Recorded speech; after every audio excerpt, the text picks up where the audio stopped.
to Bad Ideas, the show where we look at misfires, mistakes, and miscalculations from all throughout history. I'm Tony Southcott. And I'm Albert Berg, and Tony is delivering our bad idea for this week. Tony, what do you have for us? Today we're going to be talking about the Streisand Effect, which the actual effect isn't necessarily a bad idea. It's usually the censorship that leads to the bad ideas. Okay. What is the Streisand Effect? Tell us about it. The Streisand Effect is a strange bit of internet fervor that occurs when someone tries to hide, censor, or remove something from the internet, only to have that act bring more attention to it. For some reason, when people feel that information is being withheld from them, the natural reaction is to seek out and spread it. And we'll talk about a few of those different instances. So the origin of the Streisand Effect, the reason why it's called that, comes from two different things. The first one is that Barbara Streisand was very, very offended that Kenneth Alderman, a photographer, took a picture of her house as he was making a case to bring awareness to coastline erosion. And her house was just one of 12,000 houses that had pictures taken of them. And she was very, very offended by this. Whenever she found out about it, she sued Alderman and Pictopia for $50 million in damages. At this time, the image had only been downloaded a total of 6 times, 2 of which were by Streisand's own lawyers, and 1 of them was from her. How did she even know that this had happened? Did this guy come to her and say, like, I took a picture of your house? Sue! I actually couldn't find that out. I was trying to see if there was, if she just found out that somebody was taking pictures of the coastline and went through, thousands of images just trying to find hers. It was, 3,980 or something like that into the images, so it was pretty deep in there. Okay. And, basically, whenever she sued them, this was $50 million that they put up. And the lawsuit became very, very public because that's a lot of money going into something that people didn't really feel was all that justified. And a judge agreed and dismissed the case and forced Barbara Streisand to pay $150,000 in legal fees to Alderman. So basically that backfired entirely on her. But more than that, instead of getting people to not see her house, 420,000 hits would occur in the next month just out of curiosity to check it out. Fun number? Yeah. I didn't even think about it that way. The name for this actually came from the Tech Dirt CEO Mike Masnick, in reference to the scandal about urinals. This was kind of an early time in the mid-2000s when they hadn't actually labeled this the Streisand Effect yet. There was a beach community called Marco Beach Ocean Resort, and they found that one of their urinals was on a website called urinals.net. Man, remember how awesome the early internet used to be? Yeah, whenever it was just the wild, wild west, and you'd find random things like hamster dance, and you'd show your friends, and you didn't really know why, but you just did. And instead of just Twitter doesn't have anything I'm interested in, Reddit doesn't have anything I'm interested in, okay, I'm good. Yeah, and I'm thinking about this, it's urinals.net. That would have been something that I might have visited once out of just what the hell is this? And apparently that's basically what the site was. It was just random urinals from all over the country. I'm sure there's a Tumblr about it now, and there's a bunch of creepy people who get off to it. But unfortunately, it appears not to exist anymore. Or were you going to say that? Everybody wanted to go Google or write in urinals.net into your web search browser? Not going to happen. You might be able to find it on the Wayback Machine or something like that. That's my next stop, Tony. I'm on this urinals.net case. Well, anyway, the Marco Beach Ocean Resort demanded that the name be taken off the image. And they started throwing out a bunch of threats for lawsuits, all these other things. And of course, the public started hearing about this, and it was picked up by several news sources as they tried to do it. Urinals.net took off, and Mike Masnick had this to say on the topic. How long is it going to take before lawyers realize that the simple act of trying to repress something they don't like online is likely to make it so that something that most people would never ever see, like a photo of a urinal in some random beach resort, is now seen by many more people? Let's call it the Streisand Effect. So he was the one who coined the term, and I believe that was back in 2005. The internet is fickle about what it decides to blow up, though, and not every suppressed scandal is going to go viral. The 2 main factors that seem to matter most for something having the Streisand Effect is the perception that something is very, very unfair and it's being suppressed, or that it's very scandalous and entertaining. That's why whenever we see a teacher being bullied by a school board, as this guy's like voting in his own raise and she's standing up for it, but she gets arrested for talking out, like things like that really go viral whenever they don't want it to. Sometimes there's a lot of minor things out there that slip through the cracks, but if it's seen as very unfair, that's when you're going to see it blow up. Or if it's something that's just absolutely bizarre and weird. Or sometimes it's more like the Jennifer Lawrence pictures where it's just everybody wanted to see those. I have an update, Tony. Oh, yeah? Yes, it's not urinals.net. It's urinal.net, and they still going strong, baby. Sweet. They getting that I'm looking at some money. pictures of some urinals right now. I've checked out of this podcast. So I'll go back and edit in urinal.net. Well, I mean, I've edited in now with my comment.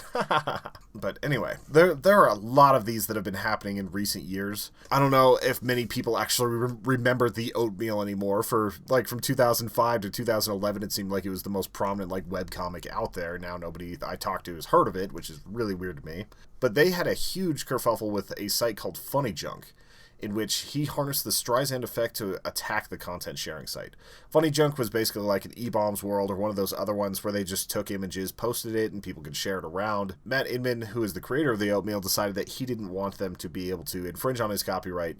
He said, please take down my images, and posted an article saying, like, this is all the sites, or this is all the times that they have posted my image, I would like these taken down, and kind of publicly shamed them. To which they responded with a $20,000 lawsuit from a lawyer who's kind of a crackpot. They demanded the $20,000 for defamation, among many other things. They even went into the code of the website and said that it was a malicious attack because there's a pterodactyl in the code of the website in the HTML that he put in there just because he likes to have fun with that sort of thing.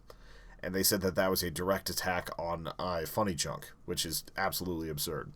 But... Wait, like, they're trying to, so like, they have a pterodactyl, so this is a threat to me? Yeah. I've been triggered by this pterodactyl? Yeah, because I'm, like, we run a clean podcast, so it'll be a little bit bleeped out, but it says, I'm a pterodactyl here to tarot you a new... Oh. And it's an ASCII pterodactyl. And basically, they thought that that was a direct malicious attack on Funnyjunk. It did not, it wasn't, like, it was just in this dude's personal web code, though. Yeah, like it wasn't been directed at them. It didn't say anything about Funnyjunk. No, it was in there the whole time that he's ever had the website because he thought it was funny. Maybe, it's an assault on everybody. We should get on this action too, Tony. We should sue for thousands and thousands of dollars. My butthole has been impeached. I will not have it, pterodactyl. But in response to this, Matt Inman decided that he was going to make Operation Bear Love Good, Cancer Bad, and drew a picture of Funnyjunk's, the admin's mother, as a very large woman trying to seduce a bear. And decided to start an Indiegogo campaign in which he would give all the money to the National Wildlife Fund and half to the American Cancer Fund. It's the National Wildlife Federation and the American Cancer Society. And so he raised $220,000, cashed it all out, put it on the floor of his house, and put it in a backpack, took all sorts of pictures, and just kept sending it to the Funnyjunk people, and then eventually donated it to both of the charities, just to taunt them a little bit. So he used the Streisand Effect for good. Were any of these people involved in the Bodie McBoatface scandal? I mean, I'm sure some of the people that donated had voted for Bodie McBoatface. Okay. This sounds like a Bodie McBoatface thing. Yeah, it's a little bit like that. For those that don't know, Bodie McBoatface is a ship that was named based off an online poll. A lot of times those get changed, like whenever 4chan tried to make it so that Mountain Dew's new flavor was one of 4 different Hitler names. Never post an online poll if you're any size company at all. Especially if other people are allowed to make the suggestions for the poll. Like, it's one thing to be like, what do you think of this movie? It sucked. It was great. It was blah, blah, blah. It's another to be like, give us the name for our new product and vote on it. It's just never going to end well. Anyway, with the Oatmeal, it was proven that they had not done any sort of defamation, so the lawsuit was dropped. Another instance was the 2013 Super Bowl halftime show with Beyonce. She did a performance in which she was doing a lot of dancing, she was doing her thing, and whenever you take high-speed images of people, you see it a lot, especially in MMA and fights, when people are putting a lot of effort into something, they make some funny faces. BuzzFeed, this little tiny site BuzzFeed, decided to post Beyonce's fiercest moments. and some of them were quite unflattering. Beyonce's publicist actually called BuzzFeed and asked nicely for a few of the pictures to be pulled down.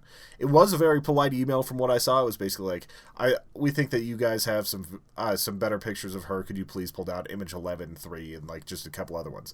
Probably not the right move, but this led to a new post from BuzzFeed posted, "The unflattering photos Beyonce's publicist does not want you to see," which ended up going much more viral and led to several memes, several of which actually exist today.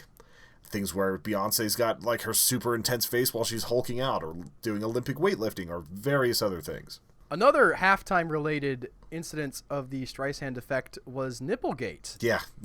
Which helped to launch YouTube in a sense, because if you wanted to see the nipple, you needed to go online, and YouTube had the video. YouTube got a lot of new traffic over Nipplegate. Yeah, Janet Jackson was like the big thing that led to YouTube, apparently, or at least one of the contributing factors. I mean, they were building it up, but yeah, but that was actually pre Google owned. I'm pretty sure that was like 2005 or something like that. Google started in like 1999. Yeah, but I'm saying pre Google buying YouTube. Oh, that's correct. Yes, I believe so. So that was a while ago. But it's interesting that is definitely a Streisand Effect thing. They immediately turned off the things, but there were pictures from the field. There were all sorts of other people who had captured that, and it went pretty viral. And now they just brought Justin Timberlake back to the Super Bowl. Sometimes they're not always covering something that's entertaining. Samsung felt the fury of the Streisand Effect when a YouTuber named Ghostly Rich uploaded a video showing that his S4 phone had caught fire for no reason. Samsung had demanded proof before honoring its warranty. Once Samsung learned of the YouTube video, it added additional conditions to its warranty, demanding Ghostly Rich delete the YouTube video, promise not to upload similar material, officially absolve the company of all liability, waive his right to bring a lawsuit, and never make the terms of the agreement public. Samsung also demanded that a witness co-sign the settlement proposal. When Ghostly Rich shared Samsung's settlement proposal online, his original video would draw 1.2 million views in 1 week. So, what you're saying is this the marketing meeting where we try to say something about somebody that's negative and then like make another podcast about how that they didn't want us to say that? No, I think this is the video where we try random electronics until they eventually set us on fire, then make a video about it. I'm just gonna I think Shia LaBeouf is dumb and ugly. and if he wants me to stop saying that, he can have his lawyers contact me. Oh, he's out like raising flags in the middle of nowhere. So, man, that's an episode for bad ideas later. The examples of this are beyond countless. It seems like we're getting a new Streisand Effect every couple weeks. Sometimes it's for police shootings. Sometimes it's for things as mundane as just new memes or just hilarious things that people have tried to kind of suppress. So the bad idea here is mostly just trying to get the internet to bow to your will and ignore something. Like, you really shouldn't try to do anything if you get shamed or if you get anything like that. You should just be like, okay, nobody's going to remember that in a week, and if they do, it's just going to be a funny thing. Just, like, sit back, watch the internet, have its fun, and then just stay quiet about it.